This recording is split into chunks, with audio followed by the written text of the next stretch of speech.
Te ressembler, je veux Seigneur te ressembler.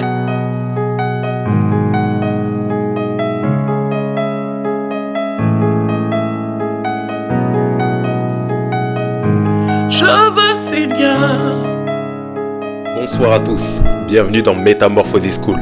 Nous sommes dans l'école du pardon depuis hier et le Seigneur a commencé à nous enseigner, à nous faire un grand bien. Je vous l'ai dit, cette thématique est ô combien importante, ô combien indispensable même pour nous en tant qu'enfants de Dieu. Vous savez que la foi chrétienne se résume en une histoire de pardon, car Dieu a tant aimé le monde qu'il a donné son Fils afin que quiconque croit en lui ne périsse point, mais qu'il ait la vie éternelle. Dieu nous fait échapper à la mort éternelle. De quelle manière? En nous offrant.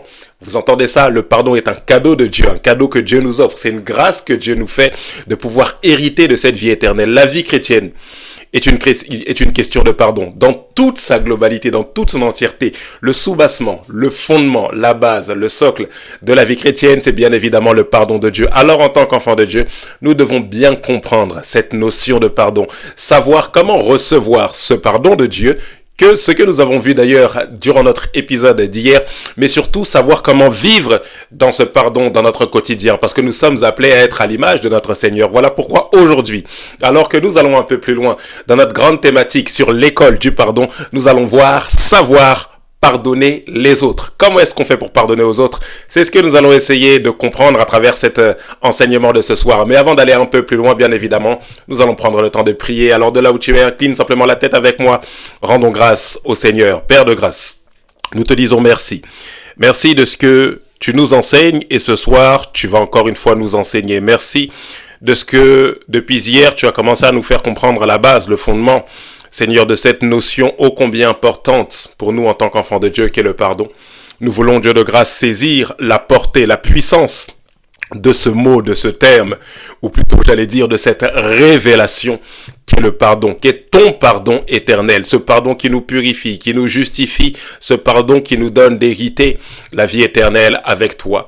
Merci pour le pardon que nous avons en Christ. Merci pour la capacité par ton esprit que tu nous donnes de pouvoir également pardonner les autres. Ce soir, accorde-nous révélation. Donne-nous révélation dans le seul but que nous puissions comprendre que c'est à notre portée. Ta parole déclare que l'amour a été répandu, ton amour a été répandu dans nos cœurs par la personne du Saint-Esprit. Et nous voulons vivre avec pour fondement cet amour qui a été répandu dans nos cœurs. Donne-nous de puiser en toi afin de pouvoir vivre dans ce pardon quotidien dans le seul but que nos vies soient le reflet de ta gloire. Inspire nos paroles et nos pensées ce soir et dirige-nous conformément à ta volonté, Père. Nous promettons de te rendre toute la gloire dans le nom précieux de Jésus-Christ. Nous t'avons prié. Que quelqu'un dise Amen, Amen, Amen. Bien évidemment, avant de poursuivre, on partage la vidéo sur tous les réseaux sociaux, sur X, sur Trend, sur Instagram, sur Facebook, sur Snap, partout, parce que je sais que cette vidéo pourrait édifier un grand nombre de personnes dans ton entourage. Savoir pardonner les autres, le sujet est donné. Nous allons prendre notre seul et unique passage biblique de référence qui est assez long pour ce soir, mais on le retrouve dans Matthieu chapitre 18, verset 15 jusqu'au verset 35. Ça vous fera votre méditation de la semaine.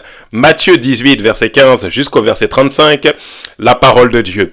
Si ton frère a péché, va et reprends-le entre toi et lui seul. S'il t'écoute, tu as gagné ton frère. Mais s'il ne t'écoute pas, prends avec toi une ou deux personnes afin que toute l'affaire se règle sur la déclaration de 2 ou de 3 témoins. S'il refuse de les écouter, dis-le à l'église. Et s'il refuse aussi d'écouter l'église, qu'il soit pour toi comme un païen. Vous entendez ça? Qu'il soit pour toi comme un païen et un publicain.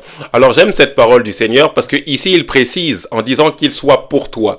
Ça veut dire que lorsqu'une personne pêche contre nous et refuse de se repentir, ça ne veut pas dire que Jésus la considère comme païenne.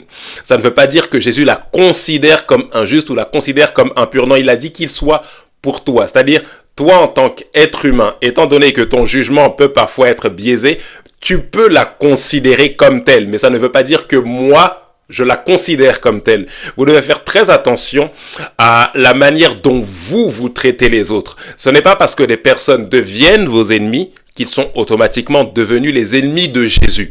Vous entendez ça? Ce n'est pas parce qu'une personne refuse de vous pardonner ou refuse d'entendre raison à cause d'une diverse histoire que vous avez eue ou de diverses histoires que vous avez eues avec cette personne-là, que ça veut dire pour autant que cette personne est devenue l'ennemi de Jésus. Retenez ceci pour ce soir. Tous vos ennemis ne sont pas forcément les ennemis de Jésus. Il est possible que vous voyez des publicains en certaines personnes qui refusent de se repentir et Dieu voit encore des personnes justes ou des personnes à justifier. Vous entendez ça? C'est très important. Je répète cette parole de Jésus. Il dit qu'il soit pour toi, donc pour toi qui es en train d'avoir une affaire avec cette personne-là, pour toi comme un païen et un publicain. Et il précise en disant comme un païen. Ça ne veut pas dire que la personne est forcément païenne. Il a dit comme, mais ça ne veut pas dire qu'elle l'est. Ça ne veut pas dire que c'est sa nature. Vous entendez ça? Il faut faire très très attention aux termes bibliques. Je vais plus loin. Jésus poursuit en disant, je vous le dis en vérité, tout ce que vous lirez sur la terre sera lié dans le ciel, et tout ce que vous délirez sur la terre sera délié dans le ciel.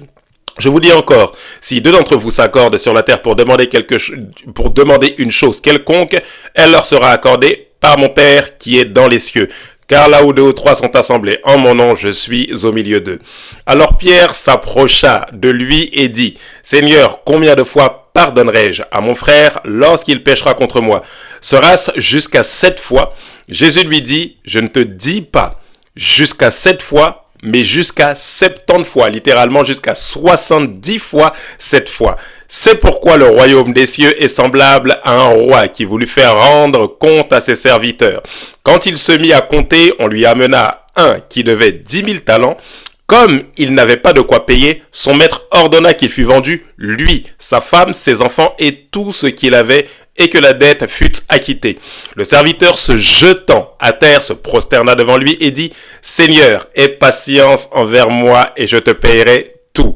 Ému de compassion, le maître de ce serviteur le laissa aller et lui remit sa dette. Après qu'il fut sorti, ce serviteur rencontra un de ses compagnons qui lui devait 100 deniers. Il le saisit et l'étranglait en disant, paye ce que tu me dois. Vous entendez ça?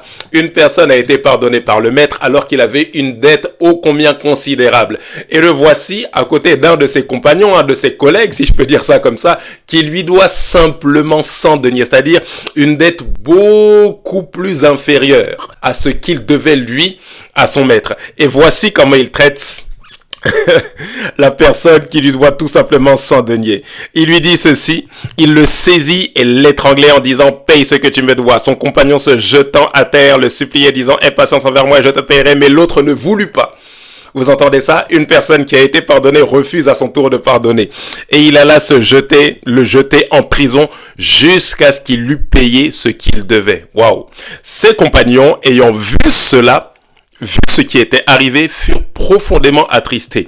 Et ils allèrent raconter à leur maître tout ce qui s'était passé.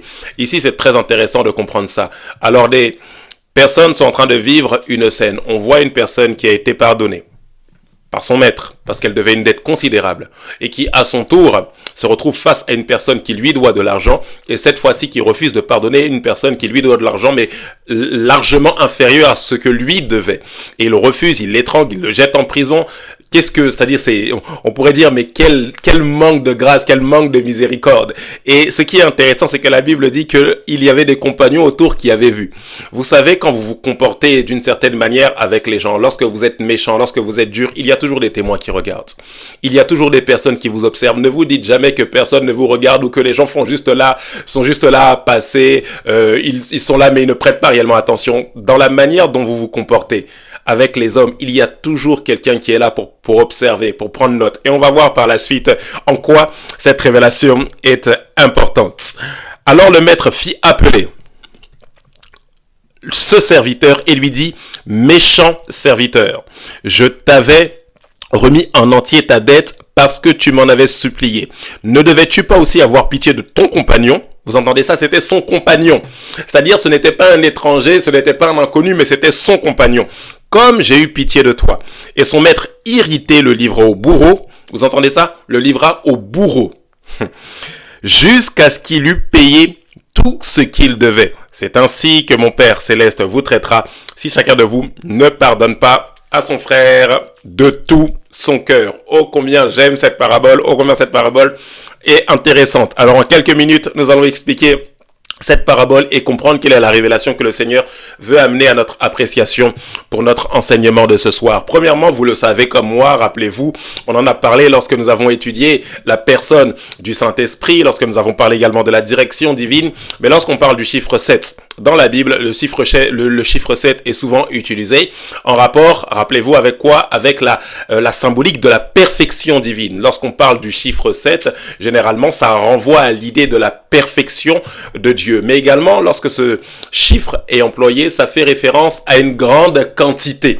Donc, des fois, c'est littéral, ça fait référence à la perfection de Dieu, mais des fois, ça fait référence à une grande quantité. Je vous donne un exemple. Lorsqu'on dit que Naaman est allé se laver jusqu'à 7 fois, que Élisée demande à Naaman d'aller se laver 7 fois dans le Jourdain, ce n'est pas 7 au sens littéral, mais c'est plutôt autant de fois que cela est nécessaire afin qu'il puisse expérimenter la purification.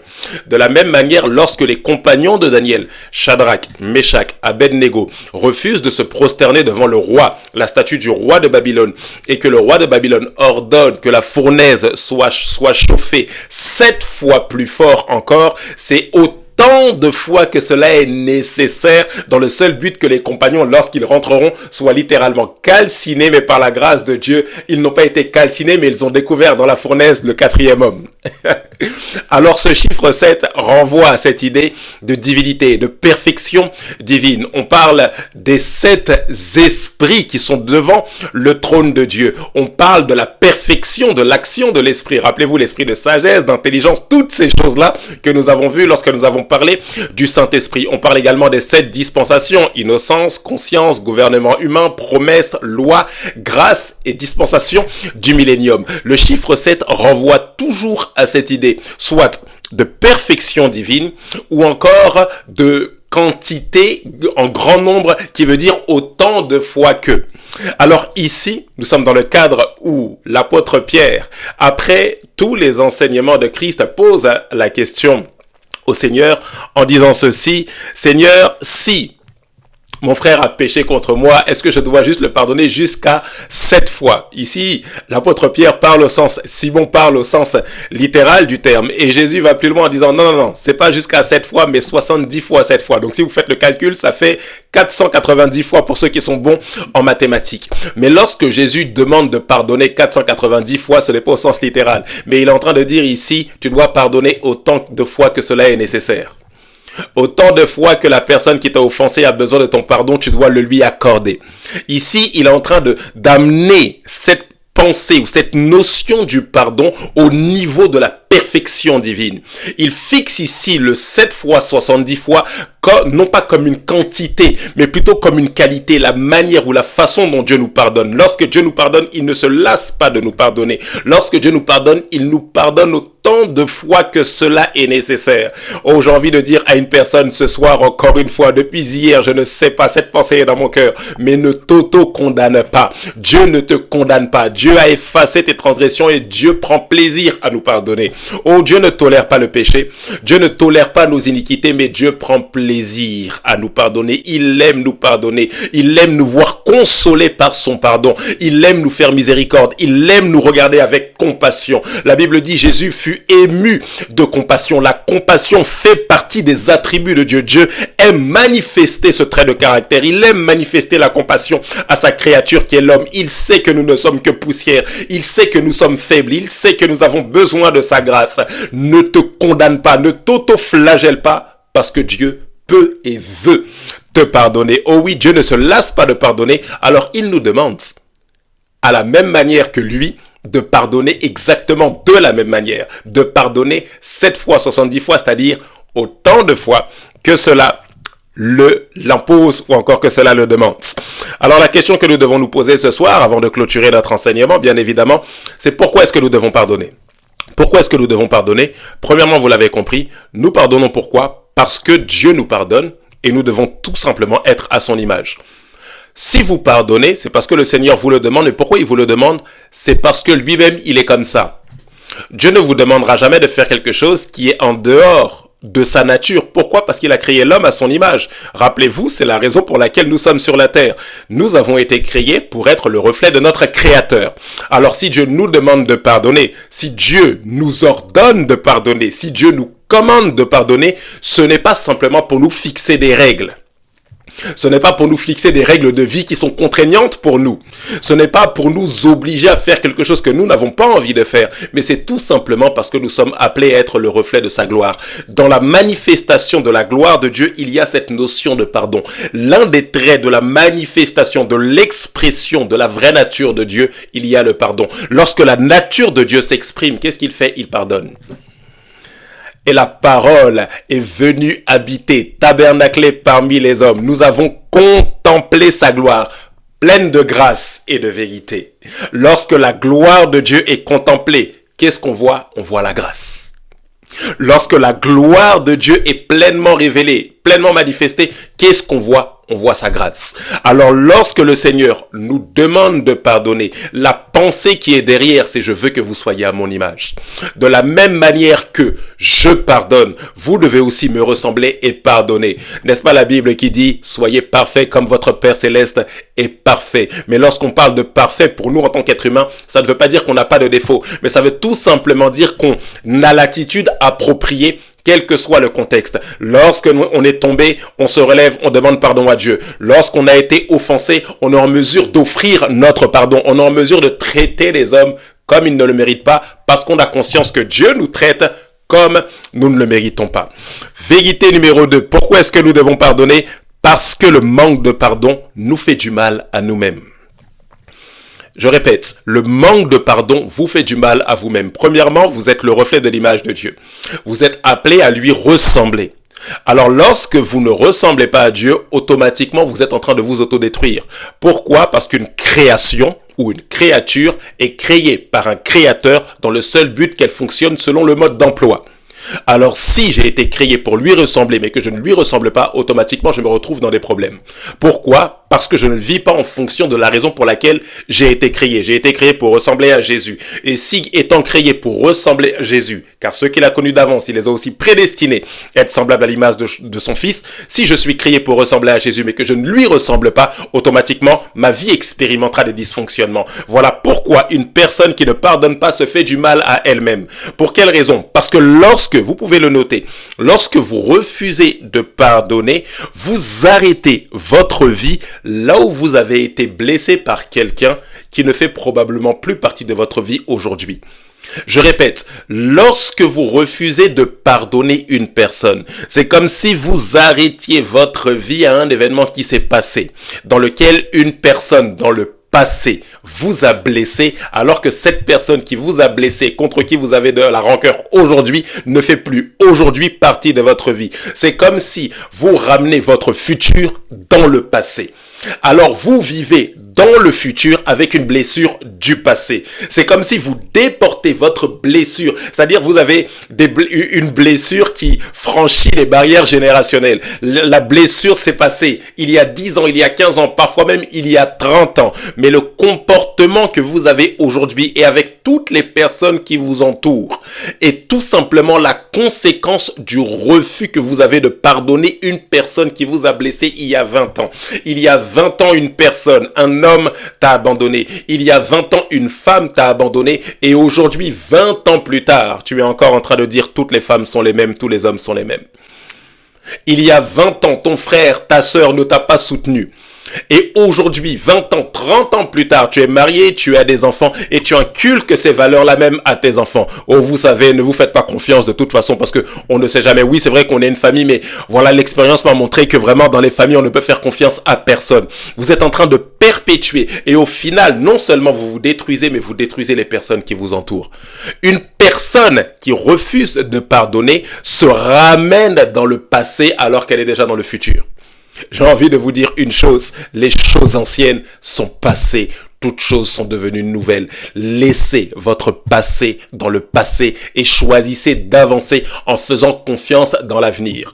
Choisissez d'avancer en faisant confiance en celui qui est omniscient. Vous ne connaissez pas votre futur, mais Dieu, lui, il est omniscient et omniprésent. Il a une connaissance parfaite de votre passé, de votre présent et même de votre avenir. Il vous y attend dans votre avenir, c'est-à-dire il vit votre avenir avant vous. Alors mieux vaut lui faire confiance en lui disant: Seigneur, je n'ai pas toutes les cartes, mais je refuse de me baser sur une expérience passée pour savoir comment est-ce que je vais me comporter à l'avenir. Je choisis de te faire confiance parce que tu es le maître des temps et des circonstances. Et en te faisant confiance, je crois qu'à l'avenir, je ne souffrirai pas. Désormais, lorsque je placerai ma confiance en toi, je sais que je ne serai pas détruit, quelles que soient les relations avec lesquelles, les personnes avec lesquelles je me connecterai. Pourquoi? Parce que je me connecterai désormais avec sagesse. Je ne rejetterai pas les hommes, mais je choisirai de discerner, de ressentir de l'intérieur, de faire preuve de sensibilité prophétique pour savoir à qui je dois me connecter et à qui je ne dois pas me connecter. Oh oui, vous devez aborder la vie sans tenir compte des blessures. Je ne dis pas des enseignements, mais je dis des blessures. Les blessures nous causent ou les blessures engendrent des enseignements. Le fait qu'on ait été blessé nous enseigne, mais la blessure ne doit pas être en elle-même l'enseignement. Non, après avoir été blessé, il y a une leçon que je tire. Je dois faire attention à mes fréquentations, je dois faire attention aux personnes à qui je me connecte. Mais la blessure en elle-même ne doit pas constituer l'enseignement. On m'a fait mal dans le passé, alors dans le futur, on va forcément me faire mal, donc c'est fini. Non, ne voyez pas les choses comme ça. Lorsque vous refusez de pardonner, vous êtes en train de vous auto-détruire. Pourquoi? Parce que lorsque vous gardez quelqu'un en prison, vous devez vous occuper du prisonnier tout simplement. Rappelez-vous toujours que si vous êtes un geôlier, un gardien de prison littéralement, et qu'on enferme un prisonnier, en réalité, lorsque vous regardez, quand on met des personnes en prison, qu'est-ce qu'il faut? Est-ce que l'État met des personnes en prison et puis la prison est laissée aux prisonniers comme ça? Non, il faut qu'il y ait des gardiens de la paix pour venir garder la prison. Il faut qu'il y ait des gardiens de prison qui viennent garder la prison, s'assurer que les prisonniers sont encore en prison et ne s'évadent pas. Alors c'est exactement la même chose lorsque vous refusez de pardonner à une personne. Qu'est-ce qui se passe? Vous devez vous assurer, semaine après semaine, mois après mois, année après année, que dans votre cœur, il y a toujours de l'amertume vis-à-vis de cette personne-là. C'est-à-dire, c'est comme si chaque jour, vous devez vous assurer que je ne l'aime toujours pas. Il m'a tellement fait mal. Il est tellement mauvais. Elle est tellement mauvaise. Ils m'ont trahi. Elle m'a trahi. Jamais je ne pardonnerai ça. Et vous devez chaque jour, c'est-à-dire vous occuper, nourrir votre prisonnier.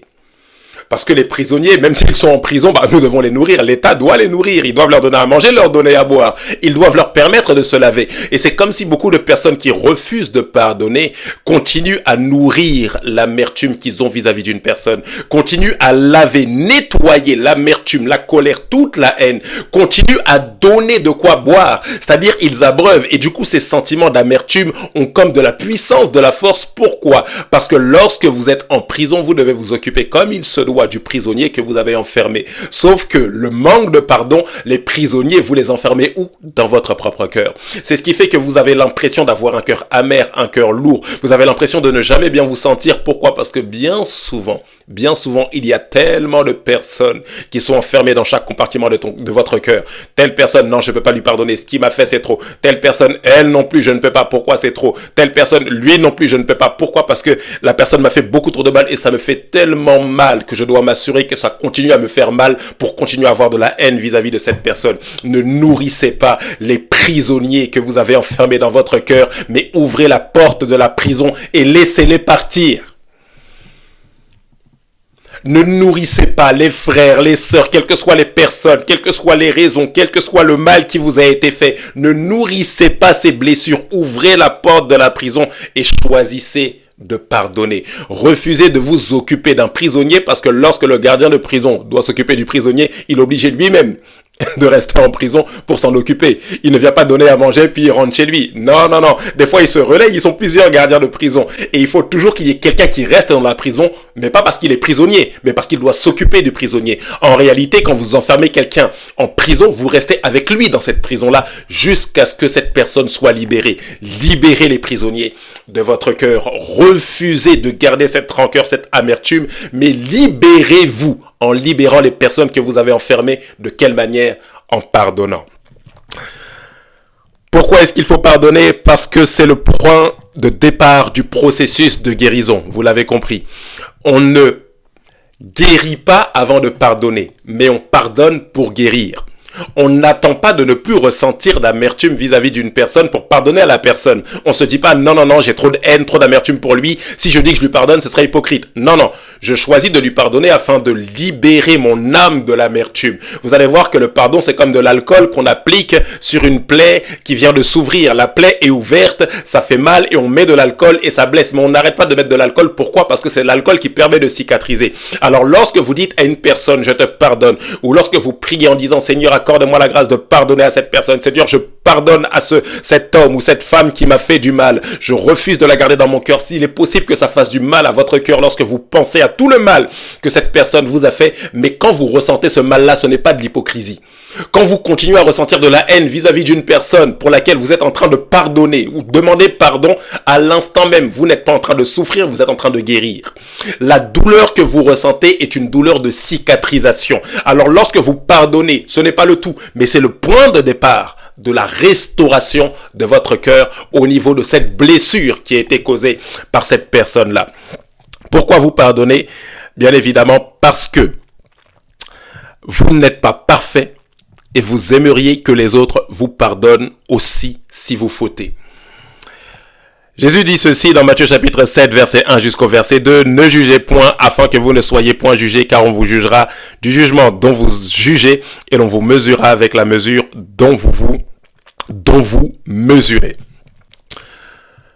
Je ne sais pas pour vous, mais moi j'aimerais, si je commettais une faute ou une erreur, j'aimerais que là où les personnes vis-à-vis de qui j'ai commis des fautes, vis-à-vis de qui j'ai commis des erreurs, me pardonnent.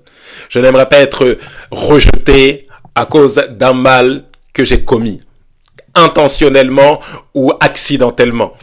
Je n'aimerais pas être rejeté. Oh, je vous assure, si vous vous retrouvez dans le contexte d'une personne qui a commis une faute, vous avez envie d'être pardonné. Vous n'avez pas envie d'être rejeté, d'être indexé, d'être traité de ouais, tu es un faux type, tu es un vaurien, en réalité, toi, t'es pas quelqu'un de bien. Non, je vous assure. Oh, je sais pas pour vous. Peut-être que vous êtes parfait. Mais moi, personnellement, toutes les fois où j'ai pu commettre des erreurs, oh, combien le pardon des personnes vis-à-vis de moi a été bénéfique pour moi. Oh, je vous assure, ça ne fait pas du bien à l'âme. Lorsque vous dites aux personnes, mais je n'ai pas fait exprès, et puis les personnes refusent de vous pardonner. Alors ici, la clé que le Seigneur nous donne est la suivante. Bien souvent, nous demandons que les personnes nous fassent miséricorde, mais nous-mêmes nous refusons de faire miséricorde. Alors si vous voyez que dans votre existence, il y a un gros manque de miséricorde à votre égard, posez-vous la question si vous-même, vous ne manquez pas de faire miséricorde aux autres. Parce qu'en réalité, vous recevez en fonction de ce que vous avez semé dans la vie des autres. Alors si vous voulez récolter de la miséricorde, récolter de la grâce, semez de la grâce. Ne traitez pas les personnes comme ils le méritent. Faites comme Jésus. Traitez les personnes comme ils ne le méritent pas. Donnez-leur ce qu'ils ne méritent pas, et ne les traitez pas comme ils le méritent. Faites-leur miséricorde et faites leur grâce. Oh, j'aurais pu choisir de vous donner une dernière clé en ce qui concerne le pourquoi nous devons pardonner, mais on pardonne parce qu'on refuse de prendre le visage de notre adversaire.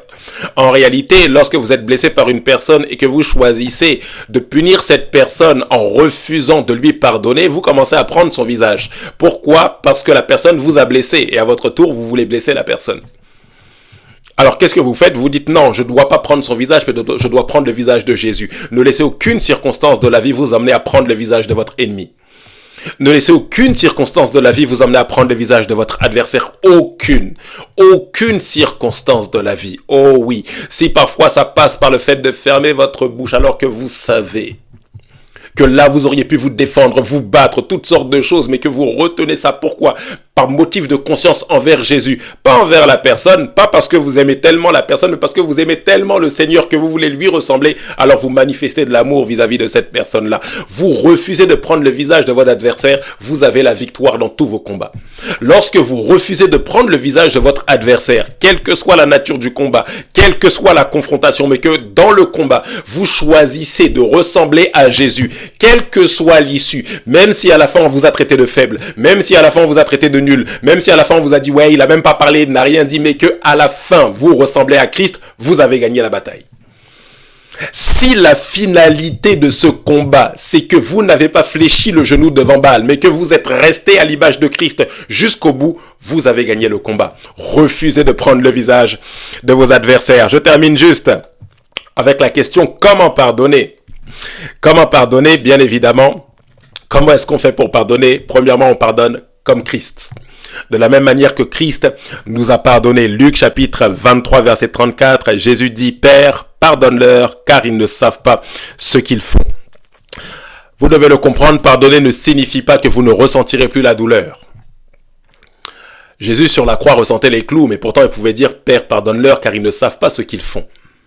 Parfois, vous pardonnez des personnes et vous ressentez la douleur du mal qui vous a été fait. Et des fois, le mal est considérable. Mais vous ne pardonnez pas parce que vous ne ressentez plus la douleur, mais vous pardonnez parce que comme Christ, vous regardez au-delà de la douleur que vous ressentez. Comme Christ, votre objectif, ce n'est pas de ne plus ressentir le mal d'abord, mais votre objectif, c'est de ressembler à Dieu. Votre objectif, c'est que la personne puisse obtenir grâce, que la personne puisse obtenir miséricorde. Mais vous devez comprendre ceci, lorsque vous pardonnez, pardonner ne signifie pas forcément que la relation sera la même qu'au départ. On le verra en fin de semaine, lorsqu'on parlera de est-ce que tout est pardonnable et surtout dans quelle mesure nous devons pardonner toutes ces choses-là. Mais il est possible que vous ayez pardonné une personne, mais que la relation soit tellement fragilisée qu'il n'y ait plus de contact possible. Pourquoi? Parce que pour qu'il y ait contact, je vous l'ai dit hier, il faut que vous partagiez les mêmes valeurs. Il faut que vous repartiez sur des bases qui font que tout un chacun respecte les valeurs de l'autre. Sans valeurs respectées, il n'y a pas de possibilité de communion ou d'intimité. J'espère que vous comprenez cette vérité, elle est ô combien importante. Pardonner une personne ne veut pas dire retourner dans les mêmes travers qu'avant et dire bon, on repart de plus belle. Pourquoi? Parce qu'on s'est fait une accolade et on s'est serré dans les bras et on s'est mis en photo sur Instagram qu'on se pardonnait. Non. Pardonner et restaurer une relation engage la repentance d'une ou des deux parties si les deux parties ont fauté. S'il n'y a pas repentance, pardon est possible, mais restauration de l'intimité ou restauration de la communion est très difficile, voire impossible. Pourquoi? Parce que le refus de repentance emmènera les mêmes blessures à se répéter. Alors, à ce niveau-là, le conseil de sagesse que je vous donne, c'est lequel? C'est que pardonner, c'est refuser de regarder la personne dans son cœur, mais vous devrez absolument vous protéger, vous préserver ou préserver votre environnement en vous connectant à des personnes qui ne vous détruiront pas. Une personne peut être pardonnée par vous, sans pour autant que la personne soit dans votre périmètre. Pourquoi? Parce que tant que la personne ne s'est pas encore repentie, vous prenez, en la gardant dans votre entourage, vous prenez le risque de laisser la personne vous blesser davantage. C'est comme une personne qui vient chez vous et qui casse toute la vaisselle, qui casse tout le mobilier. Vous faites ça une fois, deux fois, au bout de la troisième fois, vous dites non, je te pardonne, il n'y a aucun souci, mais on s'appelle maintenant, on se parle par téléphone. Le conseil de sagesse, c'est lequel? Lorsque vous voulez rétablir une relation, il faut absolument, pour repartir sur de bonnes bases, qu'il y ait une sincère et une véritable repentance. Enfin, notez ceci, pardonner signifie que vous ne condamnez plus la personne ou ne la jugez plus en fonction de ce qui a été commis dans le passé. Ça veut dire que lorsque la personne vous a offensé, pour vous comporter avec elle aujourd'hui, ou pour savoir si vous pouvez prier pour cette personne, si le contact n'est pas possible, ou pour savoir si vous pouvez accorder votre pardon à cette personne-là, vous ne regardez pas à la faute d'hier. C'est-à-dire, ce n'est pas en fonction du degré du mal qu'elle m'a fait que je dois savoir si je lui accorde mon pardon ou pas. Non. Je pardonne. Pourquoi? Parce que Christ me demande de pardonner quelle que soit la faute qui a été commise. Alors, il est possible qu'aujourd'hui, la relation soit fragilisée, qu'on ait pris de la distance, mais ça ne veut pas dire que je garde pour autant cette personne dans mon cœur. Enfin, vous devez prier pour demander au Seigneur cette capacité surnaturelle en lui disant, Saint-Esprit, je sais que tu as répandu ton amour dans mon cœur. Accorde-moi la grâce de manifester cet amour et d'aimer les gens sans condition. De ne pas aimer les gens en fonction du bien ou du mal qu'ils m'ont fait. Vous savez, lorsque on aime une personne uniquement parce que cette personne nous fait du bien et parce que cette personne ne nous fait jamais du mal, ce n'est plus de l'amour, c'est de l'intérêt. Lorsque vous aimez une personne uniquement parce qu'une personne vous fait du bien, c'est de l'intérêt. Du coup, le jour où cette personne ne fait plus l'affaire, vous ne l'aimerez plus. En vérité, vous ne l'aimiez pas vraiment, mais vous vous êtes servi de cette personne-là. Alors vous comprenez qu'en réalité, lorsque Christ nous demande de pardonner, il nous demande tout simplement d'aimer les hommes inconditionnellement. Pardonner jusqu'à 7 fois, 70 fois, autant de fois que cela est possible.